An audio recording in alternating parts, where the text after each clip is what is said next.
जब जब आपको लगेगा कि आप बिहार को समझ गए तब तक बिहार आपको एक ऐसा झटका देगा। अभी तो सीएम कौन बनेंगे फिक्स नहीं है, तो हम पूरी जिम्मेदारी एक को नहीं दे सकते हैं। जब भी कोई बड़ी जिम्मेदारी है तो उसको बैकअप में देना होता है। ज्यादा से ज्यादा राज्यों में जो विधायक जीते और वो विधायक जो राज्यसभा में भेजे। अब देखिए बीजेपी का डिसीजन पूरी दुनिया को चौंका देता है। बिहार में अभी राज्यसभा में भेजा जा रहा है, नीतीश कुमार को भेजा जा रहा है। प्रधानमंत्री चाहते हैं कि देखिए लोकसभा में हमारे द्वारा भेजे गए लोग बैठते हैं तो इसे हम लोकसभा बोलते हैं, और राज्यसभा में हम नहीं भेज सकते हैं चुनाव। राज्यसभा में कैसे जाएगा, तो राज्यसभा में जाते हैं लोग स्टेट वाइज। कहां से जाते हैं, स्टेट वाइज। जैसे हर राज्य के लिए आपने विधायक चुना है, समझ में गया। जैसे इंडिया में हर एक राज्य से आपने क्या चुना है, विधायक चुना है। तो आपका विधायक जैसे बिहार से है, यूपी से है, राजस्थान से, गुजरात, महाराष्ट्र, यूपी, झारखंड, बंगाल, हरियाणा, यूपी, जितना भी है यहाँ, उड़ीसा हो गया, कर्नाटक, ये जितने लोग हैं यहाँ पर क्या बैठते हैं, एमएलए बैठते हैं। कौन बैठते हैं, एमएलए बैठते हैं। तो एमएलए लोग क्या करते हैं, अपने अपने यहाँ से चुन के और राज्यसभा में भेज देते हैं। जैसे बिहार में अभी राज्यसभा में भेजा जा रहा है, नीतीश कुमार को भेजा जा रहा है। तो हर राज्य में विधानसभा, हर राज्य के पास अपनी एक कैपेसिटी है कि कितने राज्यसभा में भेज सकते हैं। बिहार से 16 लोगों को भेज सकते हैं, उत्तर प्रदेश से 31 लोगों को भेज सकते हैं। जितना ज्यादा जनसंख्या उतने लोगों को कहाँ भेज सकते हैं, राज्यसभा। राज्यसभा एक्चुअल एक बैकअप प्लान है लोकसभा का। राज्यसभा कुछ नहीं है, वो लोकसभा का क्या है, बैकअप प्लान। यानी देश चलाने के लिए जिम्मेदार कौन है, लोकसभा। लेकिन देश इतना बड़ा होता है कि लोकसभा को हर 5 साल पे इलेक्शन में बिजी होना पड़ता है। तो हम पूरी जिम्मेदारी एक को नहीं दे सकते हैं। जब भी कोई बड़ी जिम्मेदारी है तो उसको बैकअप में देना होता है। तो लोकसभा के बैकअप के रूप में कौन काम करता है, राज्यसभा। जब लोकसभा नहीं रहती है तो सारा देश को कौन संभालता है, राज्यसभा। और राज्यसभा का इलेक्शन होता है, या जीते हुए विधायक ही भेजते हैं अपने से, जीते गए विधायक ही आपस में भेजते हैं। समझ में आ गया कि नहीं आ गया, किसी को दिक्कत। अब जैसे बिहार में कितनी सीटें हैं, 16। अब बिहार में विधायक लोग कितने हैं, 243। 243 भाग दो तो, मोबाइल भाग दे रही है इन्हें, मोबाइल निकाल के भाग दो बहुत कहीं की।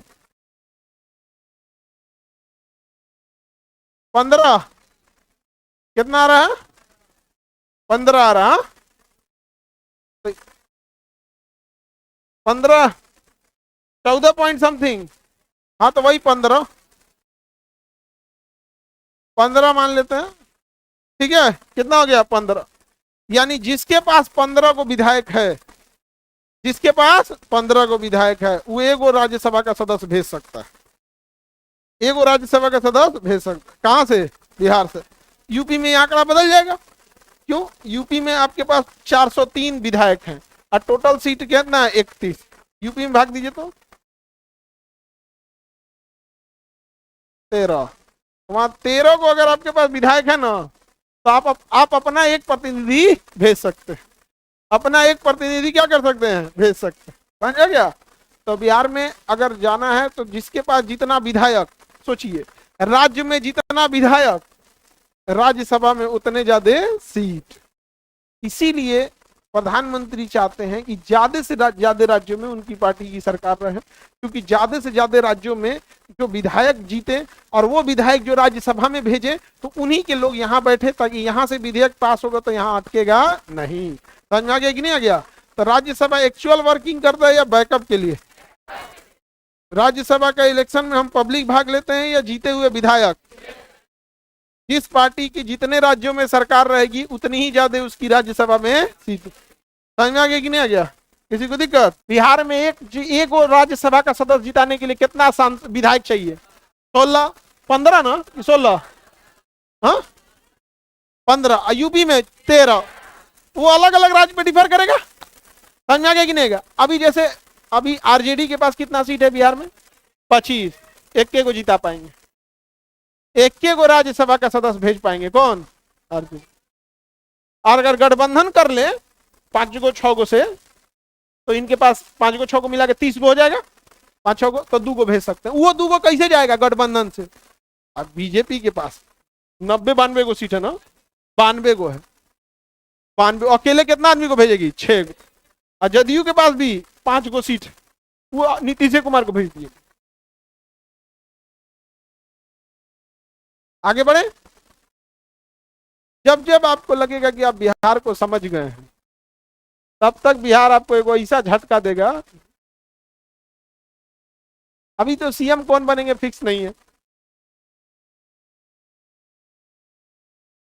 अब देखिए, बीजेपी का डिसीजन पूरी दुनिया को चौंका देता है। किसको पता था कि मध्य प्रदेश का सीएम कौन होगा,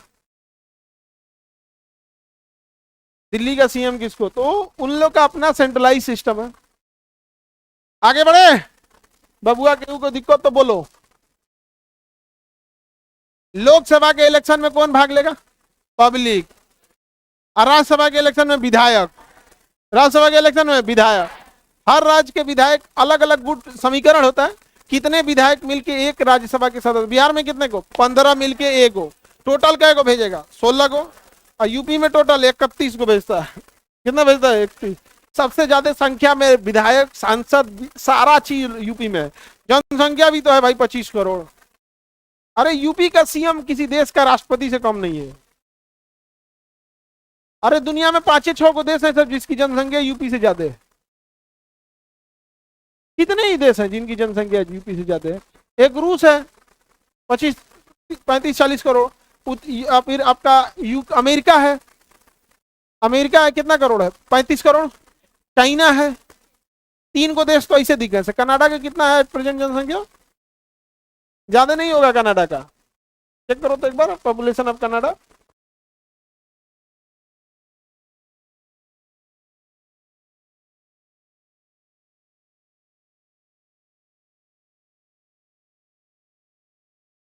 कितना आया?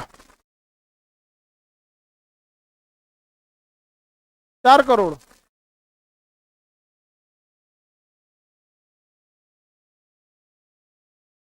4 करोड़ 40। तो अब गिन लो, देखो कनाडा, अमेरिका और रूस और चाइना। बाकी कौन है यूपी का टक्कर देने वाला?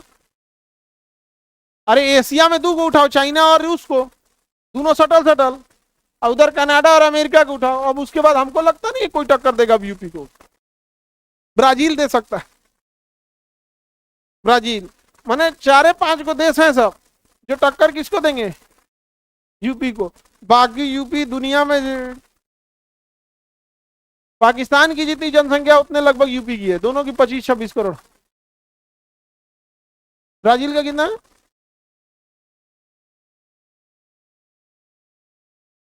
21 करोड़। गया ब्राजील पीछे।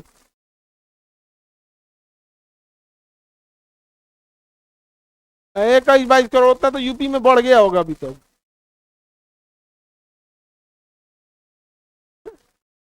यूपी, बिहार, बंगाल, इसमें जनसंख्या का कोई दिक्कत थोड़े है। देखो जब तक इंसान गरीब रहेगा जनसंख्या ज्यादा बढ़ेगी, याद रखना। याद रखना, जितने गरीबी और अशिक्षा रहेगी वो जनसंख्या ज्यादा बढ़ेगा। जनसंख्या बढ़ने का कारण एक बड़ा है जो समझ नहीं पाते हैं, महिला का शिक्षित ना होना। एक पढ़ी लिखी महिला है, बीटेक करके महिला है, उसे कहोगे 8 को लेकर कह सोचा तू नहीं मुंह आ देंगे तो रब्बे हम यहाँ हो गया। तो महिला दो प्रॉब्लम भारत में जनसंख्या बढ़ने का 2 ही कारण। एक महिला पढ़ी लिखी नहीं थी, उसको लगता था हमारा सवांग तैयार होता, लाठी तैयार होता है। ये जरूरत नहीं, पूंजी का लाठी तैयार करे। एक को लड़का को कलेक्टर बनाओ, चलता बीटा टैंक है। तो एक महिला का कम पढ़ा होना और दूसरा गरीबी। गरीबी में क्या होता है ना कि गरीब इंसान के पास प्रॉब्लम ये है कि उसका एक इंसान महीना का 10,000 से 15,000 कमा सकता है। एक गरीब का ये एवरेज इनकम। तो ऐसे सोचेगा 5 को अगर लड़का होंगे सर तो कम से कम होगा 3 को लड़की हो जाएगी। तो 3 को लड़की के लिए 2 लड़का तो 15-15 हजार। गुजरात में लोहा फैक्ट्री में काम कर देगा कोई, तमिलनाडु में 30,000। 10,000 खा जाएंगे लोग, 30,000 बचेगा। 15 साल तक बेचारा कमाएगा तो बहन का ब्याह करेगा। फिर अगला 5 मतलब उसके 25, गरीब इंसान के 25 साल की कमाई केवल अपनी बहन बेटियों की शादी में चला जाता। बाकी बचा हुआ 15 साल की कमाई घर बनाने में चला जाता। अब उसके बाद वो सोचता है कि अब हमारा बाल बच्चा हमारा खिलाएगा। इंसान इंडिया में यही मतलब एक बड़ी मेजॉरिटी संख्या है, यानी जो 60-70% लोग हैं वो यही कर रहे हैं। जीवन भर कमाया। जब से इंडिया के जो 60 से 70 करोड़ लोग हैं उनकी लाइफ कैसे है? पहले कमाना चालू करेगा, जैसे कमाएगा सबसे पहले बाप का कर्जा भरेगा, पिताजी कर्जा लिए होंगे। उसके बाद बहन की शादी करेगा, बहन की शादी उदी करने के बाद घर द्वार बनवाएगा, और उसके बाद से फिर अपना बाल बच्चा को पढ़ाएगा, लाइफ उसका खत्म।